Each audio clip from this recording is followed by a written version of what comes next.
जय जिनेन्द्र। आज हम NCERT 11th अध्याय 2 DPI द्वारा जारी की गई नई प्रश्न बैंक का क्वेश्चन नंबर 9 को सॉल्व करेंगे कि सारणी कितने प्रकार की होती है और दंड चित्र और इससे संबंधित सवाल भी सॉल्व करेंगे। सबसे पहले हम देखते हैं कि सारणी कितने प्रकार की होती है।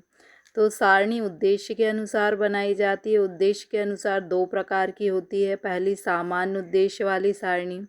जब सारणी बनाते समय हमारा कोई विशेष उद्देश्य नहीं होता तो हम उसे सामान्य उद्देश्य वाली सारणी कहते हैं, और यदि हमारा विशेष उद्देश्य होता है तो हम उसे विशेष उद्देश्य वाली सारणी कहते हैं।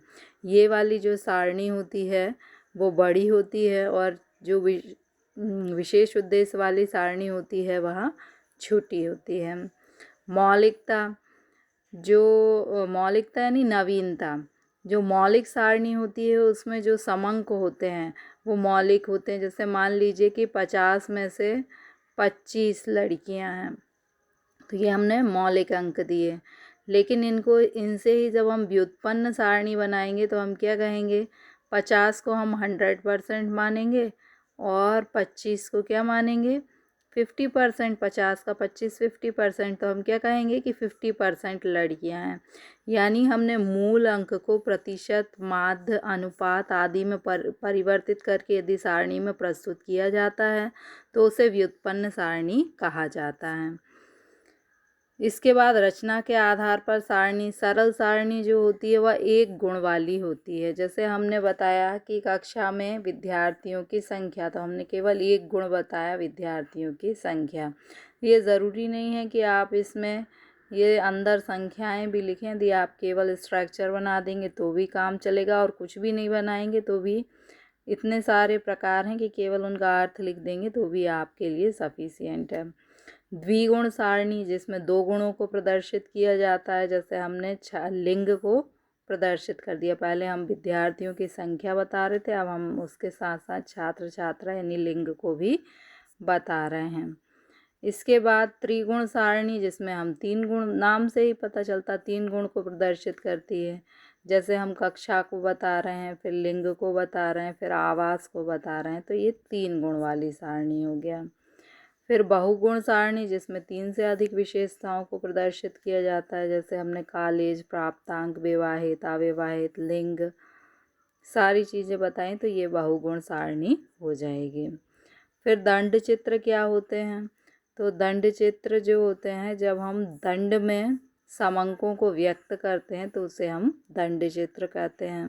दंड चित्र कई प्रकार के होते हैं।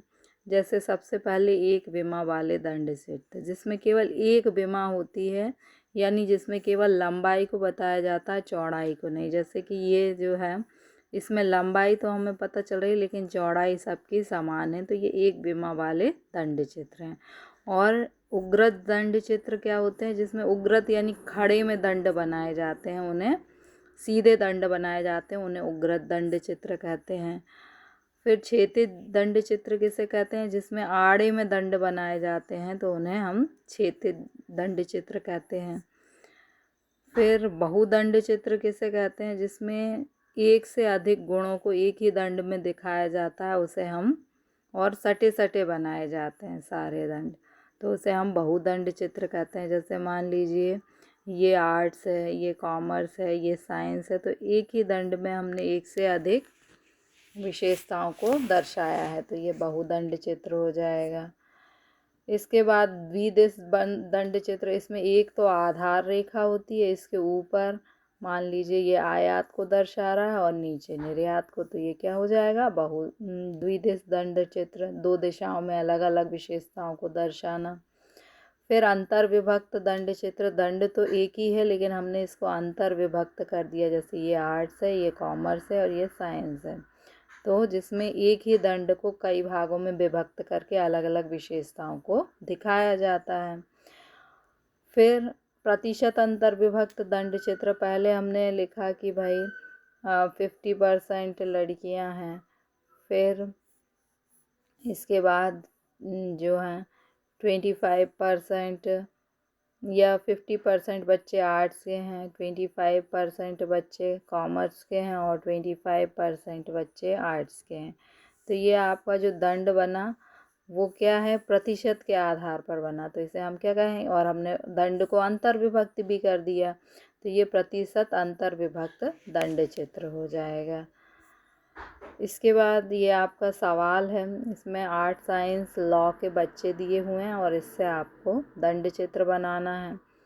तो हम दंड चित्र बनाते हैं। दंड चित्र बनाने के लिए हमें एक्स एक्सिस खींचना होगी कि ये आपकी एक्स एक्सिस है, इसमें कितनी संख्याएं दी हैं, 1 2 3 साल दिए हैं और सबके बीच में हमें 1 1 की दूरी रखना है, यानी 3 और प्लस 1 और हम खाली जगह छोड़ेंगे, यानी यहाँ हमें कितने 7 सेंटीमीटर की लाइन खींचनी होगी। अब खड़े में हम कितने सेंटीमीटर की लाइन खींचेंगे, इसमें सबसे बड़ी संख्या है 5000। तो 5000 के मतलब 5000 तक हमें संख्याएं लेना है और प्लस हमें एक ऊपर भी जगह थोड़ी सी और छोड़नी होती है।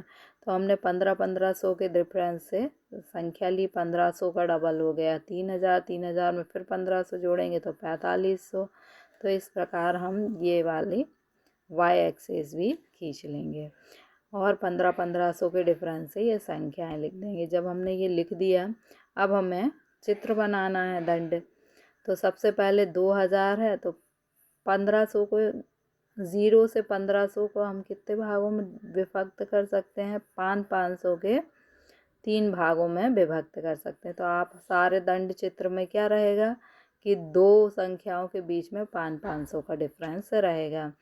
यदि आपको ग्राफ पेपर मिले यदि एग्ज़ाम में तो इजी हो जाता है, ग्राफ पेपर में हम गिन गिन के कर देते हैं। ग्राफ पेपर नहीं मिले तो फिर आपको क्या करना, थोड़ा अंदाज से काम करना होगा। जैसे 1500 है, 2000 की संख्या को आपको दिखाना है तो 1500 और 3000 के बीच में 1500 3 भागों में आप इसको विभक्त कर लीजिए।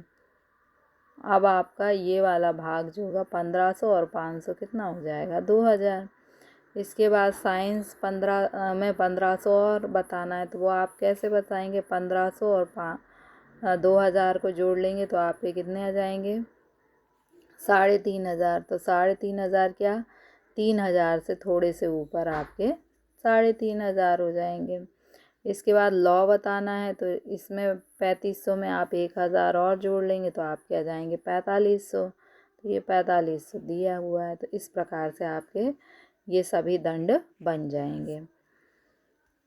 इसके बाद है निम्न सूचनाओं के आधार पर आवर्ती बहुभुज बनाइए। अब आकृति बहुभुज या फ्रीक्वेंसी पॉलीगन बनाने के लिए आप क्या करेंगे, जैसे आपको ये अंक हैं एक्स एक्सिस पे लेना है, तो ये कहाँ तक है 35। तो 5 5 के डिफरेंस से 1 2 3 4 5 6, ये 6 हैं प्लस 1 हमें खाली जगह छोड़ना है, यानी हम 7 सेंटीमीटर या 8 सेंटीमीटर की लाइन यहाँ एक्स एक्सिस पर खींच लेंगे और ये 5 10 15 इस प्रकार से डिफरेंस से लिख देंगे। अब वाई एक्सिस हमें बनाना है, तो वाई एक्सिस में आप देखेंगे सबसे बड़ी संख्या क्या है 45।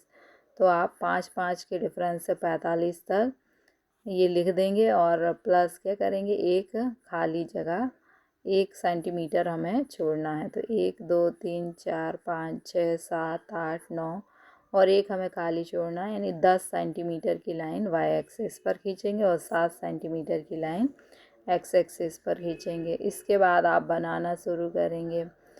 तो अब आप 5 से 10 ये दिया हुआ है, इसके बीच की आवृत्ति है 12, तो 10 से थोड़ा सा ऊपर क्या हो जाएगा 12। इसके बाद 28 बताना है आपको, तो 10 से 15 के बीच में 28, तो 28 25 और 30 के बीच में हो जाएगा। ऐसे ही आपको 35 बताना है 15 से 20 में, तो 35 आपको दिए ही हुआ है, तो इसके सामने आप 35 का, जैसे ये 35 है तो इसके सामने ये 35 हो जाएगा। तो इस तरह से आप ये सारी लाइनें खींच लेंगे। इसके बाद फिर आपको क्या करना है कि जो लाइन खींचना आप शुरू करेंगे, ये आप लेफ़्ट हैंड साइड से ये लाइन खींच देंगे ऐसे। अब यहाँ पर, यहाँ के बाद फिर आप इस तरफ से लाइन खींच देना राइट हैंड साइड से, तो ये आपका बन जाएगा। अब इसमें जो दंड बने हुए हैं, इसके जो बीच के बिंदु हैं, इसमें आप ऐसे छोटी छोटी सी लाइन खींच लेंगे। और इन लाइनों को मिलाकर आप एक रेखा बना देंगे, और जो रेखा बनेगी वो आपकी क्या कहलाएगी, आवृत्ति बहुभुज कहलाएगा। इसके बाद क्वेश्चन नंबर 5 में ए और बी की मासिक आय से आपको आरेख बनाना है। तो ये आपको क्वेश्चन में दिया हुआ है। अब आपको क्या करना है, इनको परसेंटेज में परिवर्तित करना है। परसेंटेज में परिवर्तित करने के लिए हम क्या करेंगे कि परिवार की आय 100 है, 1500 है, तो 1500 को हम क्या मानेंगे, 100%। तो 1500 यदि 100% है तो एक कितना होगा, तो हम 1500 में क्या करेंगे, 100 का भाग देंगे तो हमें कितना मिलेगा, 0.6। अब 0.06 मिलेगा। अब हम 0.06 का यदि हम इंटू कर देंगे 600 में, तो फिर हमारा 40 हो जाएगा। ऐसे 0.06 का हम सब में इंटू करते जाएंगे तो हमें ये क्या है, परसेंटेज मिल जाएंगे। ऐसे ही 1000 यदि बराबर है 100 के, तो एक बराबर कितना होगा, 100 में यदि हम 1000 का भाग देंगे तो हमें मिल जाएगा 0.1। 0.1 का हम इन सब में इंटू कर लेंगे। 0.1 का 500 में इंटू करेंगे तो 50, या फिर आप एक ज़ीरो हटाते जाइए। तो इस तरह से हमें ये मिल जाएगा। आप ऐसा भी सरल कर सकते कि इनमें से एक ज़ीरो हटाओगे तो ये 0.1 का इंटू हो जाएगा। अब फिर आप क्या करेंगे कि संचयी आवृत्ति बनाएंगे। 40 को 40 लिख देंगे, 40 में 30 को जोड़ेंगे 70, 70 में 20 को जोड़ेंगे 90, 90 में 10 को जोड़ेंगे 100। ऐसे ही 50 का 50 लिख देंगे, 50 में 25 को जोड़ेंगे तो 75, 75 में 15 को जोड़ेंगे तो 90, और 90 में 10 को जोड़ेंगे तो 100। तो इस प्रकार से आप संचयी आवृत्ति बनाएंगे। अब हम इससे चित्र बनाएंगे। एक्स एक्सिस पर हमें दो परिवार बताना है, तो ये आप दो परिवार बना लेंगे, एक एक का डिफरेंस छोड़ देंगे और एक यहाँ पर खाली जगह, यानी आपके आपकी ये 1 2 3 4 5 सेंटीमीटर की लाइन एक्स एक्सिस पर खींचेगी। अब वाई एक्सिस पर हमें 100% बताना, 10-10 के डिफरेंस से बताना है, तो 10 और एक हम ज़्यादा लाइन लेंगे तो यहाँ पर 11 सेंटीमीटर की लाइन वाई एक्सिस पर खींच लेंगे। अब हमें क्या करना है, 40% बताना है, तो ये हमने 40% बता दिया 40 के सामने। 40 के बाद फिर हमें क्या बताना है, 30 को बताना है, तो 40 में 30 को जोड़ेंगे तो कितना जाएगा, 70। तो ये 70 को हमने बता दिया और ये 30 को हमने इधर लिख दिया। अब फिर हमें 70 के बाद क्या बताना है, 90। तो ये हमने 90 के सामने, ये 90 कब होगा, जब हम 20 को जोड़ेंगे, तो ये हमने 20% कर दिया। फिर 100 बताना है, तो ये 100%। इसी तरह से आप ये वाला भी दंड बना देंगे और खर्चों को अलग अलग बता देंगे। Thank you.